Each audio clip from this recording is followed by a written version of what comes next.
I have to say, Riccardo, what we keep choosing is not what he would choose. No, there is that. There is that. I mean, and tonight it's I guess a little bit of cultic, some little bit of horror, and then I don't know what you'd call some of the other stuff. Yeah, it's interesting. It's an interesting mix. He might have chosen the Hellboy one, but he wouldn't have chosen the others. No, and he might have chosen Berserker. Yeah. I think that's still more up your my alley. Yeah, Like yeah. he'd like it, but yeah. Well, I mean, how is Stu been? Because I know he's been ill, but he's also been traveling. He's been in New York at some comic convention there where he hosted some panel. How did all that go? He wasn't hosting it. He got asked to speak on the ICV2 panel, which is the insider So one. never let the facts get in the way of a good story. Stu's hosting a panel in New York. What's going on? It's just so amazing.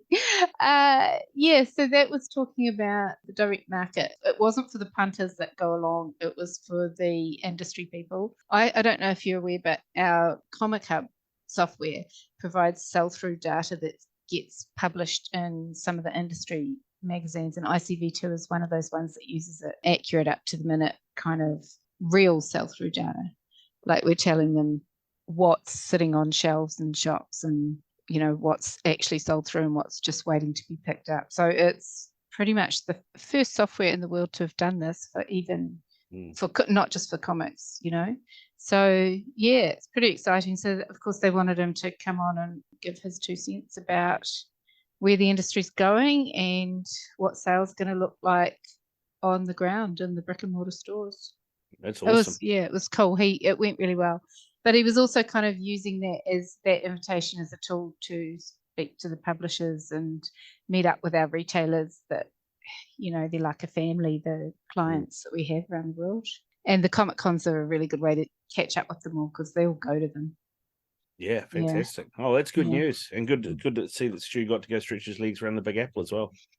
Look, honestly, I don't know if I can say this, but I'm going to say it because he's not here to censor me. But one of the things that I find hardest about going to these Comic Cons and the industry stuff is the creators. I mean, they're bloody interesting people, and it's really cool to get together with them and go out and have beers and all the rest, and really get to know what's going on inside their head. But God, they party, and I was a bit worried because last time he met up with Nick Pitaro, he's done the art on a lot of things. He's got his own thing coming out soon, I think. And he did Manhattan Projects, which a lot of our customers love and have read. Stu was unsupervised by me on a night out with Nick. And all I will say is I am glad he's alive today. And he probably nearly couldn't have been. Sounds like a great night out. Oh, my God. Yeah, so I was worried about him being in New York on his own with those guys, not just Nick, but the other creators. And he did live it up. And then he went home with COVID. So, whoops. Yeah. Yeah. COVID on his own in India wasn't very much fun. No, I bet. Oh, God. Poor bugger. Oh, I'm glad he's better now. Let's rip into our first comic of the night, shall we? It is a new Dark Horse title, Hellboy, Giant Robot. It is one of 3. Mike Mignola back writing his most famous creation, I suppose. So it does what it says on the tin. There's Hellboy and there's a giant robot. So where this came from, basically in lockdown, Mike Mignola was putting out these quarantine images up on his socials, and he was having a lot of fun with it, and it was just what he was doing while locked down. He ended up putting them all together as a collection. I think he called it the Quarantine Sketchbook, and we had it in stock and we sold it. It was just really cool. But there was a big fan base of it who absolutely loved the robot from his sketches. And so I guess he wasn't finished with that as an idea and decided to do a 3-part mini. I think the problem that they had was trying to fit this little side story into the chronology of BPRD and all of that. And so they just had to come up with kind of a time frame to put it in, to go with this 3-parter, because there's a lot of people out there who want it all to fit chronologically, or they want to know where it is in the canon. But it's not actually canon or anything. It is a separate 3-part story. Because I thought, and maybe he's mentioned this, maybe it's in the book that you talked about, but it kind of the giant robot version of Hellboy just reminded me of the Iron Giant. And I don't know if that was, he was trying to draw Hellboy as the Iron Giant. That's where this started. I don't know. It felt Iron Giantish in the look of it. And then it felt Frankenstein in the way Hellboy was hooked up into it. I don't know. It's a mash of everything, isn't it? You must have been having a wild ride in that lockdown. Yeah, I reckon so. And I mean, it is one of three.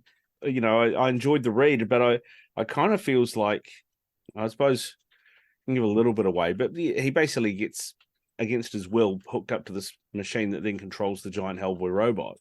But it feels like the people that are doing it don't really know what the fuck they're doing, and he's probably going to have to save their asses at some point. Yeah, it looks like that's going to have to happen. I like the look of it because it is our Hellboy. Like and I love Hellboy. I think he's just a dude, you know. I think they're bringing in like the spy aspect of it and the kind of what are they doing. It felt like a short read, this first one. I don't know, did you feel that? Well, there wasn't much read.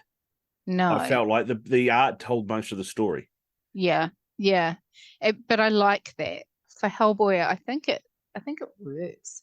It's kind of going off the understanding that you know who he is. There's no background. There's no bring in. But anyone could pick it up and read it and be okay with it, I think. Yeah, and I think Dave Stewart's worked quite a lot with Mike, hasn't he? And his colours are fantastic. Yeah. Oh, Dave Stewart on any colours is just he's amazing. Superb. Is Dave Stewart doing the colours on Ben Steenbeck's up and coming Our Bones Dust? You know, Ben Steenbeck, the New Zealand guy. Yeah. You know, and he's works in the Mignola universe, and he's got his own miniseries coming out called Our Bones Dust. It's not being published through Dark Horse, it's being published through Image. But I think Dave Stewart's doing the colours on that too. That's pretty cool. Superstar, man. You're starting to hear it being pumped now in the socials, you know, from other people other than Ben.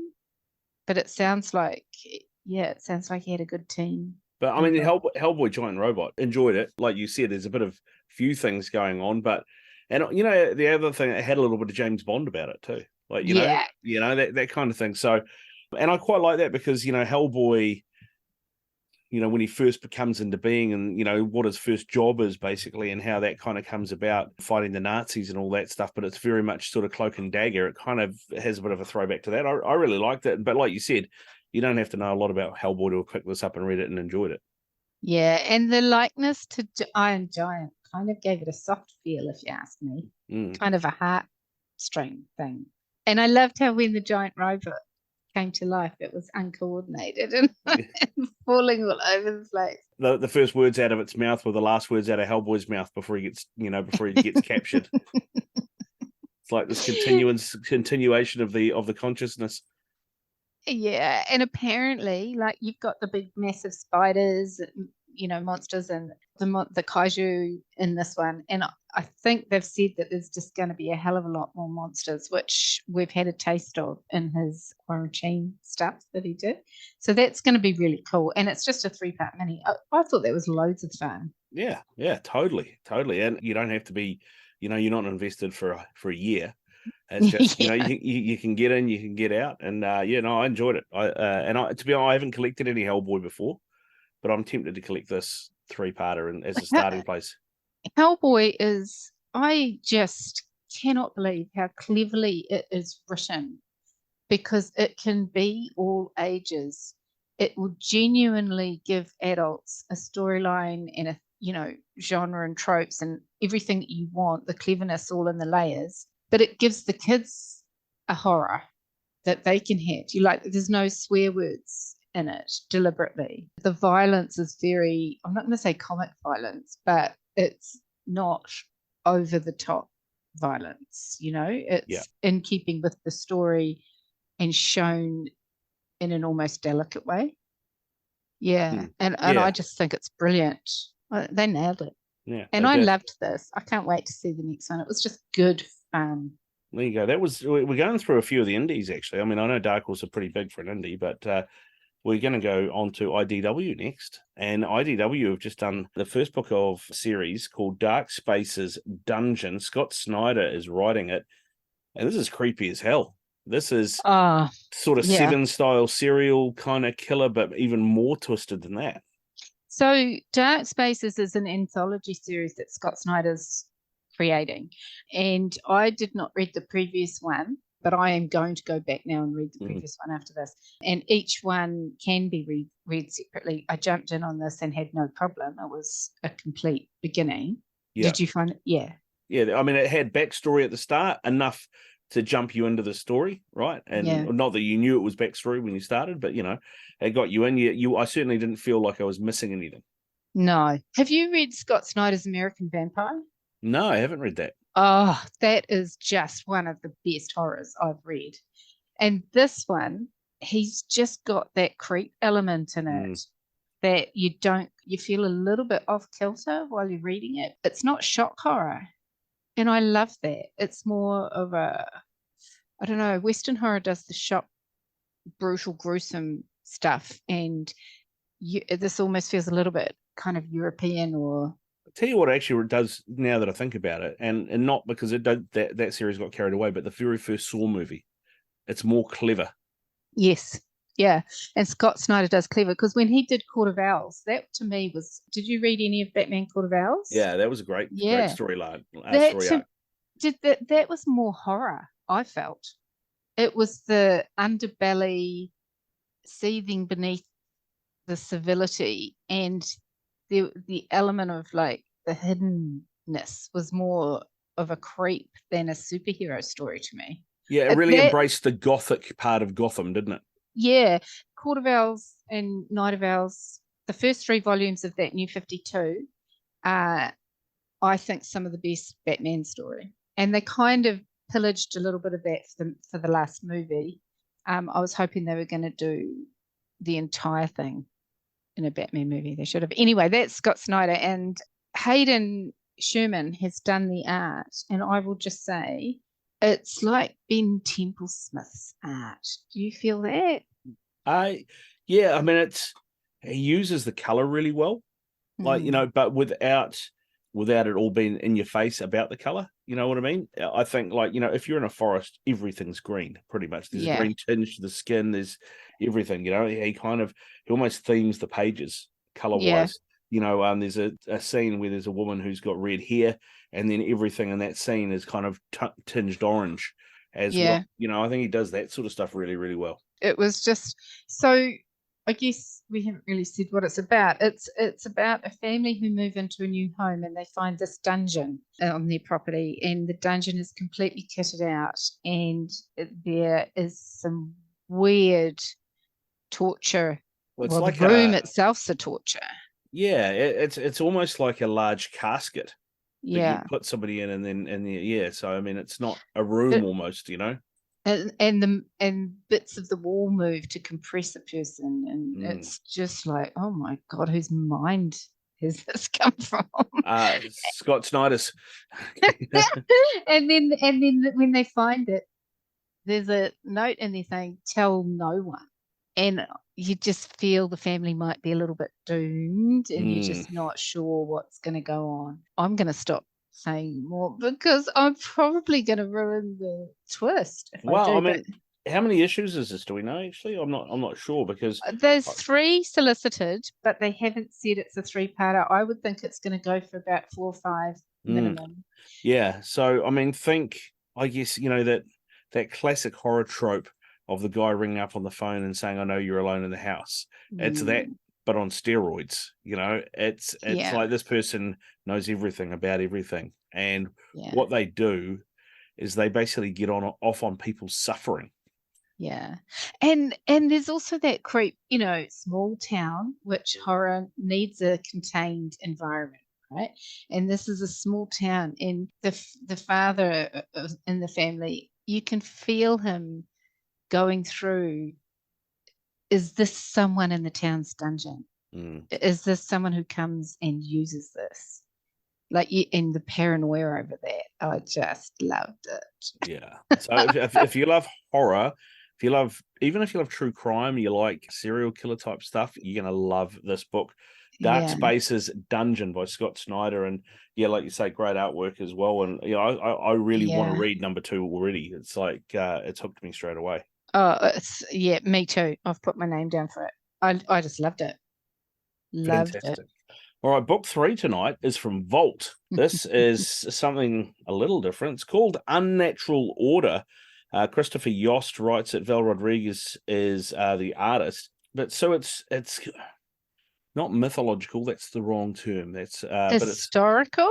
But it's kind of historic legend, like, But there are different warriors. There are 4 or 5 different warriors from kind of the same era, but from different parts, I guess, of history. That have come together to fight this evil. So it's after the fall of the Britons and Romans' invasion of Hibernia. What is the date there? 54 BC. Yeah. And so all of that chaos released the Druid. So it's a mash of kind of bits and pieces from history that we might be aware of. They chuck in some names of gods that are being worshipped or called on, and there's magic wielders in there. And it was like fantasy wrapped up in kind of Cold War stuff, Yeah, and there's also a bit of that really, they do it really well, the Brits, but that really kind of mythological horror as well. Did you find so you're an avid fantasy reader and you know your history and everything. I am so dumb when it comes to history and retaining names. So when I started this and they started quoting the names of gods and different people and everything, even when they named the people in the story, I was like, it feels like I should just stop and look up what those mean. Like, names have meaning when they use them in the comics, right? Yeah. But I couldn't bring myself to, because it was so fast and actionful that I just had to keep reading the story and going on and then go back and look at it. But it felt from the first 3 pages like the tone changed. In the 4th page, the tone changed and all of a sudden it got a little bit lighter. But the first 3 pages, it felt like some really heavy mythological and historical facts were being chucked at me that I should have known that I didn't know. No, I think it gave it really good grounding and really good background. But at the same time, you didn't have to know who they were. But it was enough to know that what you said, that they were gods that were worshipped around this time. But I mean, it's incredibly dark. It's really dark and really nasty. And we don't want to give too much away, Sue, but the last page, you're like, okay, what's going on here? Because this doesn't fit. Yeah, I know. That was a huge twist. Like, are we going to jump timelines? Are things going to happen? I did struggle with that change of mood and pace after not mood, but the harshness after the first 3 pages. But then I just got right back into it. And that final page, mate.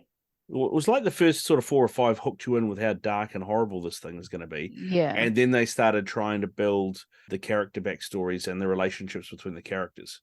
Yeah. There was one magic wielder in it who did something. I'm going to show you the page because I'm not going to spoil it. And that would have stopped Stu.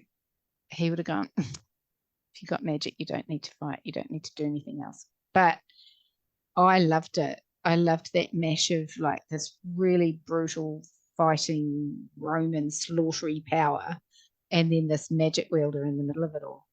Yeah, and the other thing is, she's not throwing lightning bolts and fireballs around. It's something different, and it kind of ties more into the character. And I don't know yet, but I've read some really good fantasy where the magic system, it's not all high magic. High magic bores the shit out of me, right? I'm not into that. Yeah. But if you can tell the magic story really well, there's a place for it. And there's some series that I've read where they've had like blood magic, basically. So if you want to summon, do whatever it is, there has to be a sacrifice of some sort. Right? You have to give something up for you to be able to do it. And I kind of feel like that's where she is. That's because she's not, the fact that they were all surprised that she did it means that she doesn't do it all the time. Yeah, I got that she didn't do it all the time from that. But I was like, oh, they did come across as surprised, didn't they? But they've got her traveling with them. They deliberately took her. So maybe they just hadn't seen her in action yet. And they just, do you know what, quite kind of, as a woman reading this, there was such a feminist moment in it. and the way the characters were portrayed. Yeah. It wasn't feminism, like that, but it was just, there was this refreshing moment where she was a woman, but she was just another one of the boys. Yeah. Do you get what I'm talking about there? Yeah, Which moment? Yeah, and they're not, like you say, it's not traditional gender roles. It's just very much just real. That's a good way to put it. Yeah. Traditional gender roles. What was the name of that series that I have got all the issues of? Once and Future. It's kind of got a little bit of Once and Future about it, doesn't it? There's going to be a little, I think so. I love the pace of it, though. It didn't feel hectic, but it felt relentless. I think relentless is a really good way to put it, because it felt inevitable that this is going to come to an end real soon, and it's going to be pretty ugly. And it's Chris Yost writing it, so like what did he write? X-23 and loads of X-Men. And did he do The Mandalorian? I think he did some Mandalorian as well. And you can kind of see all those different kind of fantasy, sci-fi, superhero things mashed into this. I really loved it. And I loved the colouring that they used. It's almost watercolours on some pages. Yeah, and some of these brown and orangey tones, it's almost like parchment that you'd find in a museum. Yeah, it definitely has that, which ties into the timeline that it's set in. Yeah, Unnatural Order through Vault, issue 1, as you said.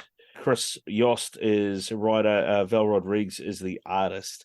He's brilliant. And like I said, without giving anything away, you get to the last page and you're like, the hell? Where are we now?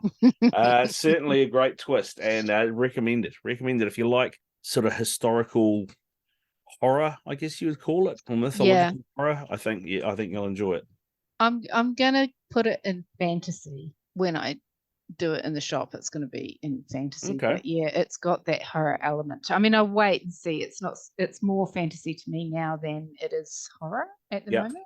And also Vault did this special, they want to get people reading comics and they want to give you a taster of it. So the first issue, we've passed on the discount. So we're selling it for $2.50. So way below normal comic cover price. Yeah, that's a great way to get into a series. Yeah, fantastic. Nice work, Vault. Yeah, nice work, Vault. Yeah. All right, let's do it. So what do you mean you haven't read this? This is a book through Boom, through a comic creator or comic writer that I haven't heard of before in the comic world.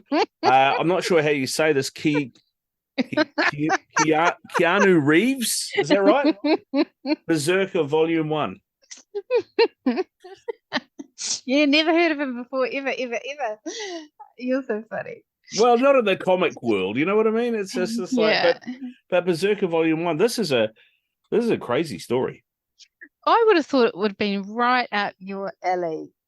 Honestly, you're right, because there's elements of Conan, there's elements of the Punisher, there's a lot of that stuff, but there's a historical angle as well, and there's also, I don't know if you've ever heard of this. I mean, it was pretty. It was one of those I think I stumbled upon by accident because my mate's dad bought him a book when we were 12, and then I read it after him, and it was about this character called Koska, and Koska was the Roman soldier who had put the spear through the side of Christ in this book, right?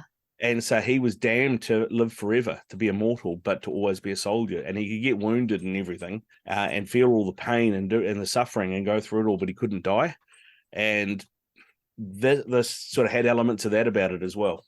So, did we say the title, or did we just say Keanu Reeves and Matt Kindt? Matt Kindt is a superstar, stellar comic writer.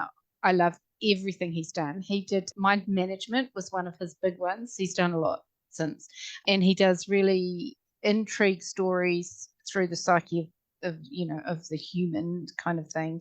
Breaks down perceptions, how we view things, how we experience things, senses, all of that. So he's, in my eyes, Matt Kindt is just a superstar, and him and Keanu Reeves collaborated on this together. But yes, a lot of people have said, oh, did he really write it? Yes, he did. Keanu Reeves did really write this. with Matt Kindt. And no, it is not just a biography of Keanu Reeves, apparently, which some people have said, oh, it's just mirroring your life. But he said, no, definitely not.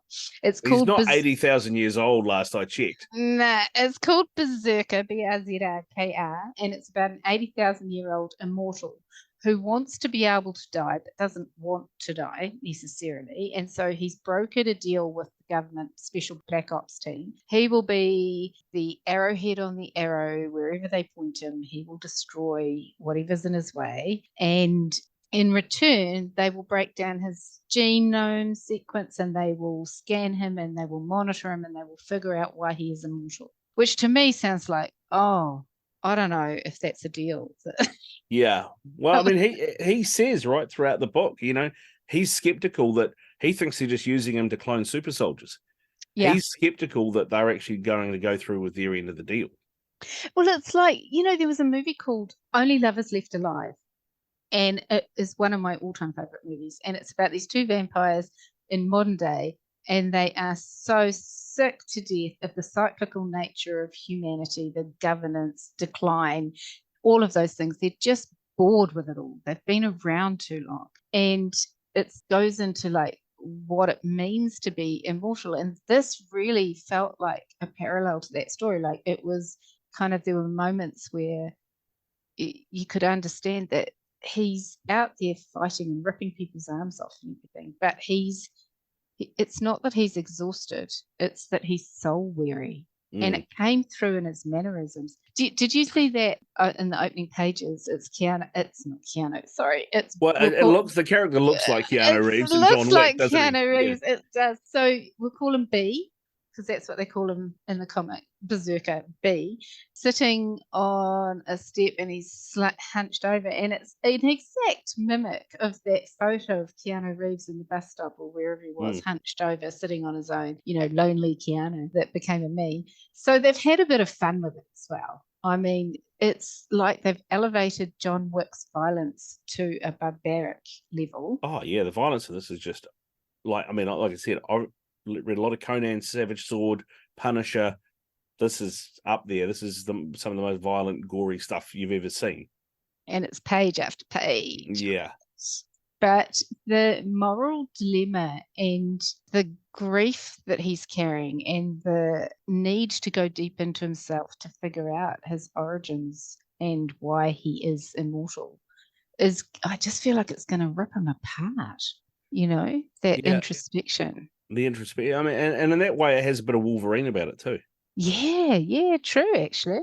But there's enough also like intrigue around who's driving this operation, who's pointing him in the direction of these kills, and brutally too, because no witnesses mean at one point he kills an innocent kid. Yeah, there's no punches pulled in this book. There is no good guy.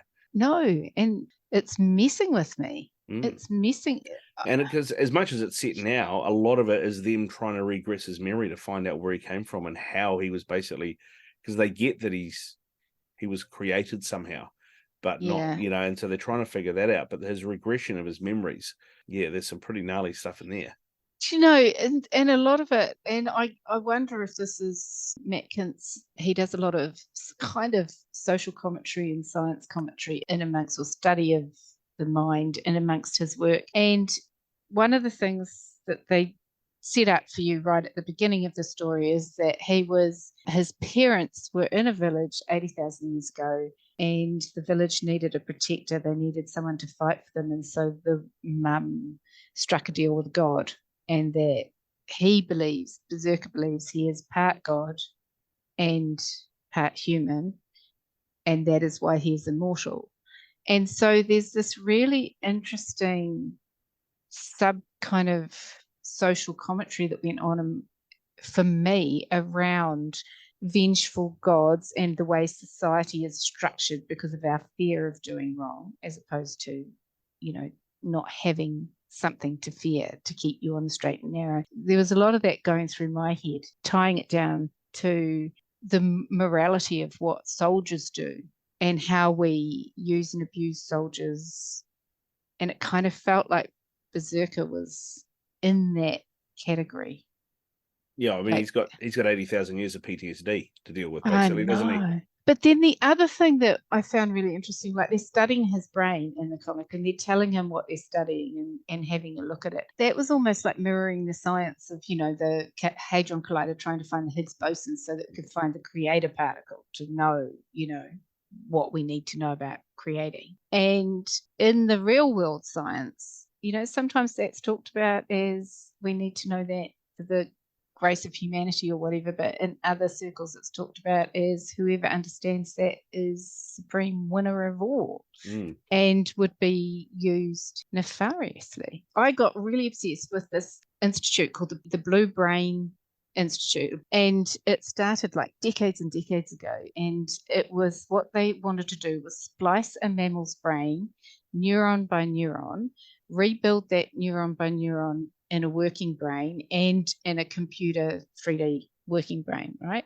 And there was a guy who was putting up little YouTube clips, videos. He was allowed to go in a video and document it, and then he was putting them up on YouTube, their progress. And they got held back by tech because they needed what they called a 4D computer. Now, I don't understand that completely, but I know part of that was the circuitry was all burning out. They couldn't process as fast as they needed to as they were remapping the neuron connections. And so they had to wait for, I think they use algae in the connections to stop the burnout, the fry. So it was kind of like, you're starting to use organic matter in computers, which I know they do now, but this was decades ago, right? And all of a sudden the YouTube videos were pulled and I couldn't follow it anymore and I got really upset. And it's now a closed institute and it has all the governments of the world practically are involved in this, and you can request to go and do research there, but it's no longer public. Wow. One of the things about that was this because it could be weaponized information. And, of course it is. You unlock the secrets of the brain. And that's what BRZRKR felt like it was mimicking for me. Yeah, there's definitely, I mean, yeah, it's certainly not hiding behind that. It's certainly pretty out front with it, and the brutality of it as well. But yeah, I enjoyed it. I thought, when I first read the first couple of pages, I was like, man, this is full noise, thinking very much Punisher. But as you get into it, you realize it's there for a reason and it's not. And I know this sounds a bit weird when I talk about the brutality of the violence and stuff, but, when you read it as the Punisher, it's kind of fun. But this wasn't about that. This was making another point. Yeah, and the way he explains his fighting and his ripping other people apart as a need. He needs to do that to release that, and that his parents understood that, and so they pointed him in the direction of people that he could do that too, but that it's a part of what he needs to do and be, and so he can control it. He doesn't attack the people around him. The way he there was moments in there. I had a hydrocortisone injection in my shoulder once for a ripped shoulder muscle. And I came out 20 minutes after having it. I just had this rage inside me, and I just sat in the car and screamed. Like I was my body felt out of control. It didn't feel like mine. And it felt like maybe he's just got a chemical imbalance. Maybe that's what it is. It's interesting that you said too that, he's able to control it. Because I don't know if you maybe you missed this, but right at the end, when they're on the plane on the way back, they lost 3 soldiers, right? Or 4 soldiers. And he apologizes and said, sorry, they got too close to me. Oh, I did miss that. I thought they'd been... Oh, he can't control it then. No. Well, no, he can, because the rest of them are still alive. But yeah, it obviously took him a little bit of... it's like when you're going downhill on a bike, you can't stop straight away. Yeah, okay, yeah. Oh, God, okay. Yeah, in fact, but fantastic artwork in this as well. Really cool artwork, and I like how the first trade collection, which is 4 or 5 books, it finishes with a twist, and you're like, oh, God damn it. Yeah, what's going on here? It was always just going to be this 12-part miniseries, and then there was a one-shot, I think it was called Madness, one-shot, oversized one that came out as well. But I just want to mention Ron Garney, the artist, because he has not had an easy job with this, and he has done an incredible, pulled off something quite special because he's had to draw from different decades, different eras. He's had to get the backgrounds and the costuming right, and he's had to come up with all these different ways to kill people. It's quite brutal. Yeah, well, one of my favorites in there, which is early on in the book, is where he punches somebody through the abdomen and pulls a rib out and then stabs the next guy in the throat with the guy's rib. I'm like, wow, okay, that's where we're going. Okay, and so I want to ask you, he takes damage, and I know they chuck him in that room in the laboratory and they repair everything, or they take bullets out or whatever to let his body repair. But it didn't seem like he felt the pain. No. Did you see the pain shown anywhere? No, there's no pain. It's like he's immune to pain. Yeah. And that's weird because other stories of immortals, they feel the pain. They remember each death. Yeah, he doesn't seem to. He doesn't seem to at all. So there's a scene in it where he gets his nose shot off, basically. And the rest of that fight scene, he's just got this bloody stump and it doesn't seem to bother him in one iota. Yeah, he's not. Yeah, so he must not feel it. Yeah, and then, of course, there's the without, once again, giving too much away, but that throwback scene back to 80,000 years ago where he gives himself to the masses to kill him. Yeah, yeah. And then, the next day he's back whole. So he regenerates. I suppose if you're a D&D player, it's like a troll. He's like a troll. They regenerate.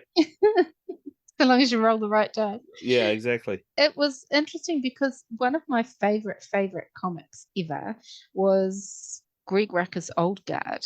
Oh yeah. That's I haven't read the books. I've seen the movie that they made. Movie. The movie was great, and Charlize Theron is just, she's gorgeous as an immortal. But that spanned the ages as well, showing all the decades and eras that she'd lived in. They didn't do it in the movie, but they do it in the comics. And it was that whole push and pull of wanting to be able to die but not wanting to die. And that's been one of my absolute favorites, best soliloquy in any comic ever. It's to the point that I actually had it printed on a mug for Sherry. So I went into this hesitantly because the other immortal story had been done so well. Yeah. But this is really different. It's different. I would say it's darker than the Old Guard. Yeah, a lot darker. Yeah. A lot darker. And he's on his own. He doesn't have a team. There was a lot of moments that I stopped to have a deeper think about what was actually being said from looking at the imagery and getting the emotion of everything. It's about grief, isn't it? Yeah, I think so. I think he's still, his mother was the one he was tight with. Yeah. And his dad just started using him like a weapon and got greedy with it. Yeah. It's also a comment on, you hear people talk about the nature versus nurture thing. And he was nurtured and loved by his parents. But as he said, he was born with this desire to kill. I loved that image of him being born and he's breastfeeding and he's just bitten her and there's blood everywhere. It's you're like, hang on a minute. And he grows exponentially as well, right? Because they wanted a weapon, and so he had to grow and mature faster. Yeah. Yeah. So no, it's a great read, BRZRKR. It's BRZRKR. So he obviously doesn't like vowels. A war with no end, a man with no limits is the tagline. And great read. And I'll have to pick up book number 2 now. When it came out, we had people trying to order it, and they couldn't find it because of the spelling of the title, and all the retailers were jumping up and down and going mad. And then there was also, the way that this was kickstarted annoyed a lot of people. It didn't get off on a very solid footing with some archaic dinosaur people in the industry, but it has been a top seller worldwide, and it is one that I think everyone should read. If you love fantasy, you love a little bit of kind of science, black ops stuff wrapped up in it, you can handle the violence, then this is a really good introspective into the human condition. Yeah, and like I said, from somebody who's a fan of Punisher, Conan, there's those elements. There's definitely some Wolverine going on in there as well, and there's a few things going on. It's a really well-rounded, well-written book. Because I've got to say, when the number 1 came out, I was a bit like, Keanu Reeves made a comic, whoop-dee. That was, I was a bit like, how much substance is going to be to this? Yeah, I've really enjoyed it. Yeah, me too. Have you read any of his poetry or anything? No, I'm to be honest, I'm not a big poetry guy, but yeah, so sort of putting it out there, but so I haven't. But any good? I mean, I know his band Dogstar, and he wrote a lot of the lyrics. Yeah, and I think he teamed up with the right person for this. I think that they're a good collaboration. That's just to remind me of a throwback, though, where you said about the poetry. In Unnatural Order, there is a barbarian type character in this, and that he's on the road with this woman, and she says something about poetry. He says, "I don't know what that is, but can we kill with it?" Or something along those lines. And I was like, yes, very good, very good. I wasn't expecting to enjoy Unnatural Order, and I'm going to keep going with it. I thought Vault did a really good job. I really enjoyed it. Yeah, no, it's fantastic. And like I said, it does give me vibes of that Once and Future. Here's the line I was thinking of. You should have been a poet, Gunther. Haha, I don't know what that is, but for the battle ahead, I hope that poets are killers. Yeah. There's some good lines on there. Yeah, no, it's fantastic. All right, there you go. That is Heroes for Sale, number 57. We are done, Sue. All right. Yay, thank you. No worries. And look forward to doing the next one. Maybe we can find some sci-fi stuff for Stu next time, eh? Oh, hang on a minute. He won't be back to do the next one. It'll still be me. Well, no, but I mean, so one that he can listen to. Well, yeah, we'll think about it. he's in the dog box for being gone 6 months instead of 3. Fair enough. He had to spend his whole birthday away from you, though, Sue. His whole birthday month. So, I mean, there is that.